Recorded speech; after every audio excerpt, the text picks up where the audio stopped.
offer this video to our Perry community to build understanding on best practices for teaching and learning. Practices our teachers and principals have been working on for over 5 years now. These practices are four. One is clear learning standards. We often call them power objectives. 2, assessments organized by standards. 3, we've worked on self-assessment for students, plenty of practice and frequent student feedback in the classroom. And 4th, student ownership of their goals, meaning they know where they are today, what they need to improve on, and where they're headed for tomorrow. Next year, we aim to improve these practices and report student progress by standards. Standards are what is learned in each course here at Perry. So let's introduce ourselves. I'm Nicole Morgan. I teach 6th grade math and science at Perry Middle School, and I'm also the parent of a 5th grader and a 2nd grader. I'm Betty Jo Malcheski. I'm a District Curriculum Instruction and Assessment. I'm Ryan Kitty. I'm a science teacher in the high school. I'm Cindy Nagy. I have 4 children, 1 in elementary, 2 in middle, and 1 soon to be in high school. I'm Heather Desborough. I also have 4 children, 3 in middle school and 1 in elementary. I'm Tara Schubert, and I have 2 boys that are freshmen in the high school. So this is an informal time. Again, this video is aimed at our parents, and we just want to make sure that we build understanding throughout the community for standards-based grading. So any question is good, and I appreciate you all being here today and asking what you think would be best information for our community to have. Dr. Malcheski, I think one of the questions that I still need some clearer understanding and I continue to hear out in the community is the difference between points and marks and how they'll be used in the classroom. All right. So taking a step back and talking about why we're doing this work in the first place might be a good place. We wanted to really create clearer report cards and reports to our parents on progress than we've ever done to date. And one way of doing that is not just offering a grade, but also telling what standards in that grade, and not only what standards are, how well is my student doing, so that it forms a really nice conversation at home by saying, wow, I can see we're really strong here, but this is where our weakness is right now. Let's work on that tonight. Secondly, we wanted to empower our students to own their learning, and what I mean by that is that by knowing where you are today and knowing that you have a chance to get better tomorrow, even if it didn't go so well today, that's empowering. The world's not over. I can get better tomorrow. And if you ask, that's probably the 2 main whys of this work and the practices we're looking for in our classrooms.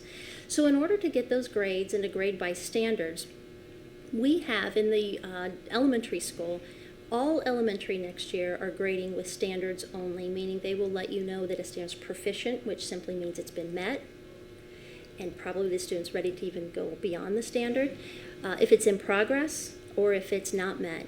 And when we report in that manner to you, that's for what we expected in that standard at that given time. If you see proficient and the next term they're not, it probably indicates that the learning got more sophisticated and we're aiming to show the full breadth of what the standard is asking for.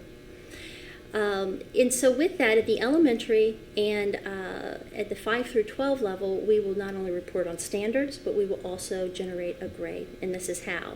Teachers have the option next year to use marks, which is simply a proficient, in progress, or not met, that's connected to a value, and every time they give evidence or a student shows evidence and we report it in our books, those 3 descriptions are used.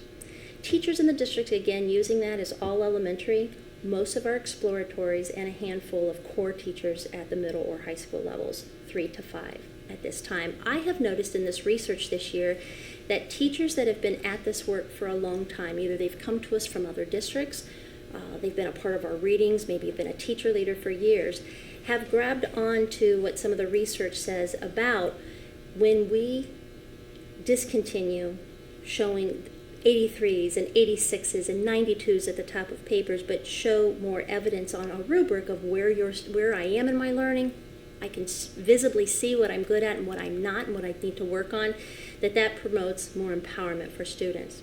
We're not looking to go that whole sweeping direction in our district. We just want our teachers to really be able to select what they believe can work best in their classrooms. So if you have a classroom, such as elementary, where marks are used, you can account that these 3 levels will be used.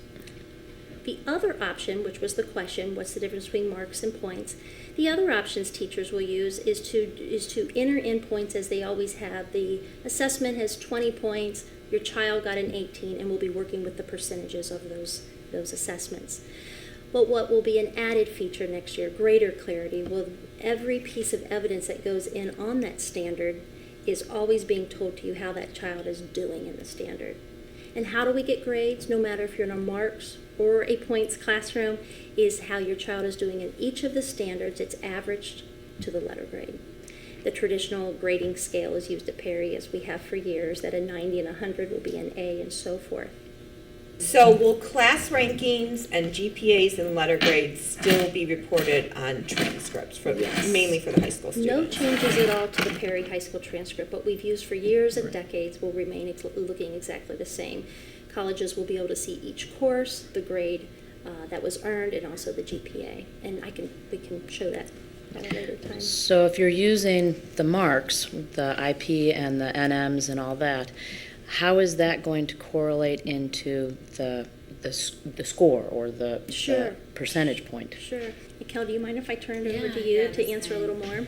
So part of the research when it comes into student learning and the standards is that a child's able to kind of wrap their head around fewer, we call them descriptors of learning. And so if you're looking at a traditional percentage-based system, you really have 100 different descriptors, all the way from 0% to 100. And like Betty Jo mentioned, the difference between an 86 and an 83, I mean, I could answer that mathematically, but I don't know that I could look at those two students and really distinctly say, this is why you know more than this child. And a lot of times in my experience, it comes down to like one random question on a test that you got right this time, but maybe you wouldn't next time.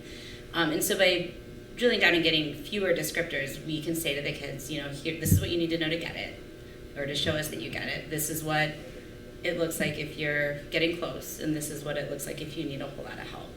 And I found that as I've gone down to fewer descriptors, I see the students engaging more and understanding, all right, this is what I know. Can you help me with, learning these terms? Or can you help me with learning how to calculate this, density or speed or whatever?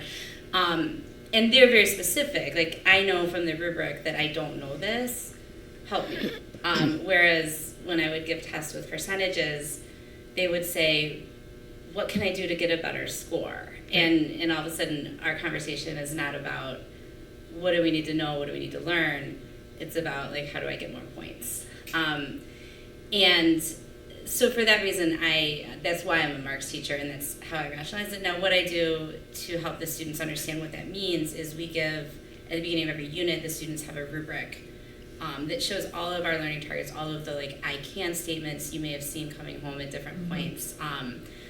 I think different teachers maybe have different little words for them, but all the things you need to do for that unit and what it looks like at each level. And the kids even, will do a lesson and they mark, like, I'm not mad at that today, but tomorrow I'm in progress now because I went home and studied a little bit more, or we had some practice in class, and oh, look, now I'm proficient.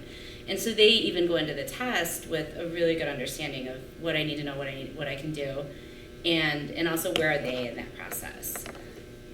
And I think I would just add that part of those 4 practices we opened up with that we've been at work for many, many years now is one of those was clear learning targets. And we made it a mission this school year for no matter what class it is, whether teachers implementing marks, teachers implementing points, to really make what is expected in kid-friendly language very specific on a rubric. And not hiding that rubric at all, but it becomes front and foremost at the beginning of all instruction, as Nicole mentioned, brought out midway, brought out for self-assessment, and then ultimately used to grade assessment. So making that learning very visible, that, I get what I did wrong, I didn't know density, and now that's impacting this and this, that's making learning very aware for the student. We call that owning your learning. So then when you go into the report cards, how would you calculate whether or not a child gets an A or a B?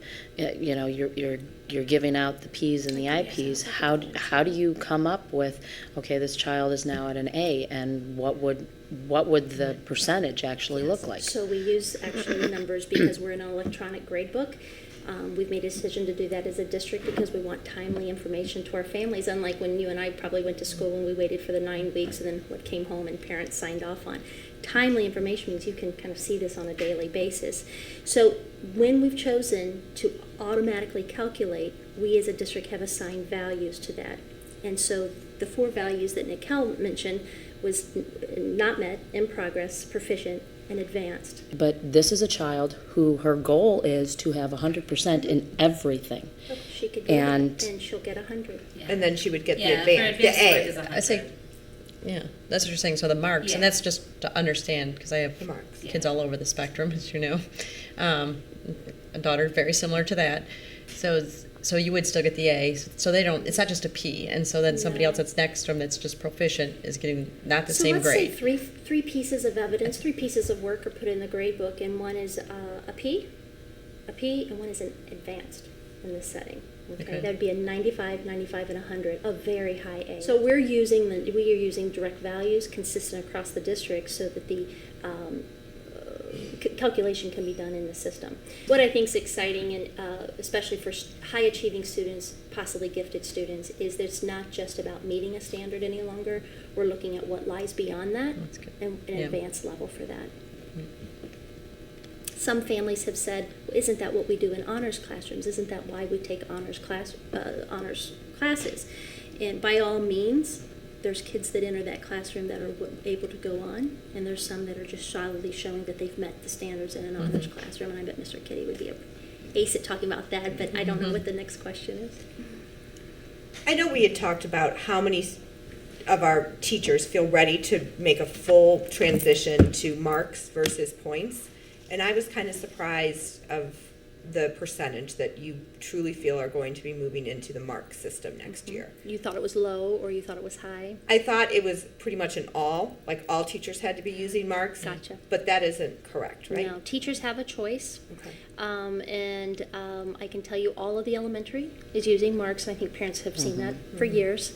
Most of our exploratory teachers are using marks, and a handful, 3, possibly that could grow to 5, but I know of 3 at this time of our core teachers at the middle and high school levels are using marks next year. The majority of our teachers are using points, as Mr. Kitty does. And points, just to be clear, are going to be the same. That's what people are used to seeing their percentages, right? Yes, do you want to just I mention? just So wanna- no, I'll touch it. So basically, what I do is I grade on a scale of 10 points.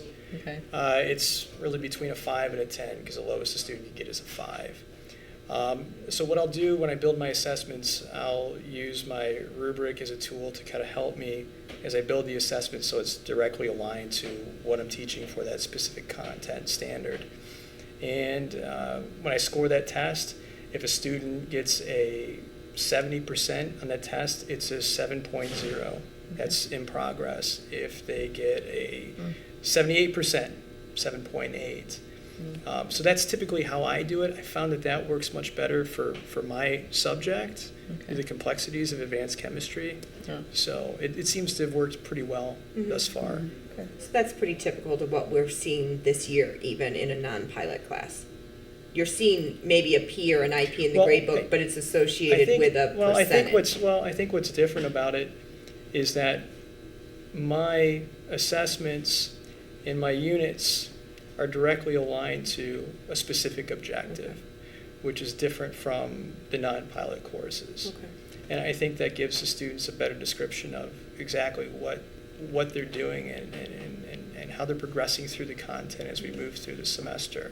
So that's the one difference. Another difference might be that our teachers not in the research this year were able to add all assignments in, and then no matter the standard, just average as we have as we remember going to school, and then later at the end of the term when they went to post grades would after grades are posted, tell how they're doing on each standard. Okay. Sometimes what we found, and this is what we want to get better at, is that we would deliver a report card to families, for example, telling them that their child was all proficient in all the standards, but then delivering a D.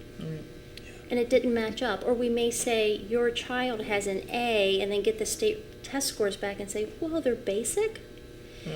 we want direct alignment. We Right. want to make sure our outside audits are looking like what we're measuring inside as well. And so I look very forward. I think the process looks very forward that when a student is learning in that standard, how they're doing in that standard is also getting marked at that same time. And again, all grades, no matter if your marks or your points, take these percentage in each standard, average it to the grade. Great. And I've found that during conferences, parents have actually enjoyed seeing how their students have done through the different standards. Yeah. Because it's easy to tell that story in the grade book, and I know some things have to be worked out with the grade book to make it more user-friendly on the parent side, but they can see that progress. So that's been one nice touch to it. We've recently received information that the Infinite Campus app is taking on some changes for next year, but one of those changes that is a plus is that what we see in the gradebook where we're scrolling and looking at multiple terms, that it's only going to show parents the term that's in place right now. So some of that navigation that we're like, oh, how long is this screen in Infinite Campus? Right. I believe the new mobile app's going to improve that for And parents. I will say, my daughter's in pilot teachers and non-pilot teachers, and the Infinite Campus interface is equally frustrating on both sides. So I don't think the switch will make it worse. Right. I guess. Maybe equal. In our research this year with 16 teachers, we tried some things, as research does. We tried some things, and we did some of this, and we did that. Now, right around March, February, we landed in a spot that we believe is a fine recommendation for the district. And that's what we've been piloting ever since. So these turns and changes and things will not be experienced next year. That was for the research. We've gotten the process to where exactly we want it, and in August, all teachers will implement in that manner. Okay, so if you've got one child that some of their teachers are using marks, some of them are using the points, how does that correlate with later on when they get into the high school end and they're looking towards graduating? How is that going to show as far as a valedictorian or anything? So we have high school teachers using marks right now. So their grades that they're reporting the letter grade will go straight to the transcript, and valedictorian or students of distinction or students of honors, everything typically comes from that GPA. So just like past practice, the GPA, the letter grade, will determine that. I think that's a misconception out there that people think that's all going away and we won't see any of that anymore. Okay, we have it on the FAQ. Right. That's good. So the marks, whether it's a P or an IP, translates to a letter grade Absolutely. into Right. the grade book and onto the Absolutely. transcript. For athletics, for Yes. eligibility, I know that the high school's now going to 9-week terms. The so whole we won't district have, okay, so everyone's going to be on 9 weeks. How does that work for reporting of grades for eligibility? Great question. So OHSAA, Ohio Athletics, says that a district must publish on their district calendar when the grading periods are. Typically, school districts have 4 grading periods. We, at the original block scheduling, went to 6. So whatever the district has as their grading periods, that's when we collect grades for eligibility. So our eligibility, as noted on our district calendar for 18-19, you can see when our grading period's in, but you can also see that 5 days after each grading period, our athletic office will be grabbing our eligibility, our GPAs of our athletes to make sure that they're eligible. So they won't be taking sort of a snapshot of the grade book outside of the terms that we have. Right. They'll The be close taking of the those term term, right, grades. the close Okay. of those 9 weeks, that's just as it has, it'll be taken right then.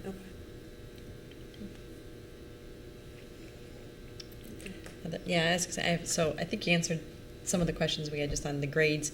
I know another hot topic was the what if a kid that's not, we talked about the gifted end, right? So the kid that maybe isn't so gifted, the concern was if there's a student that gets to test to the standard multiple times, how come they get to have a better, their grade will go up and similar to the gifted ones. So is that Is this true? reassessment? Correct, the Okay. reassessment to the standard.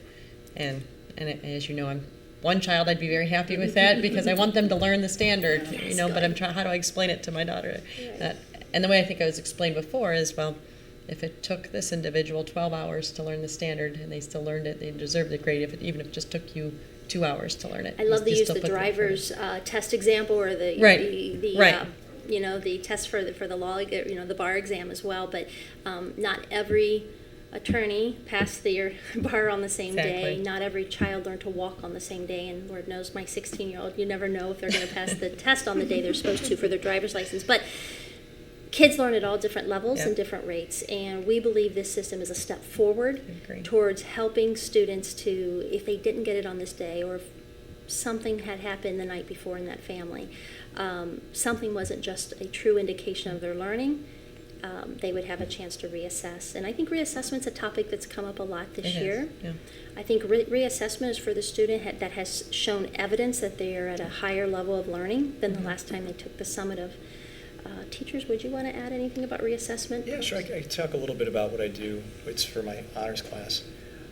So if a student doesn't do well on an assessment and they want to retake, the first thing they have to do is fill out a form and kind of discuss why they want to retake and what happened, kind of a reflection form. And then we sit down and we talk about it. And then what I'll do is I have an online system where I give homework through it. And I'll reset their homework that they've done.